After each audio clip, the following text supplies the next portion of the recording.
జాంబవంతుడు లేచాడు సభలో. ఇదంతా కూడా సముద్రం ఒడ్డున జరుగుతూ ఉంది.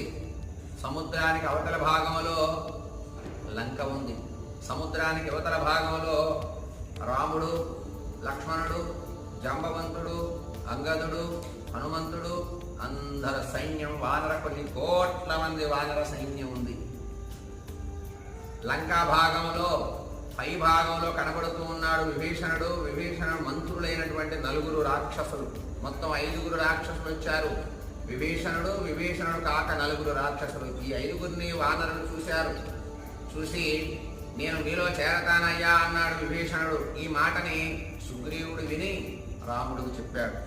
రాముడు అడిగాడు ఈ వానరుల్ని, ఏమయ్యా మరి ఏమిటి సంగతి పరిస్థితి? ఇలా రాక్షస జాతికి సంబంధించినటువంటి విభీషణుడు వచ్చి చేరతానంటున్నాడు.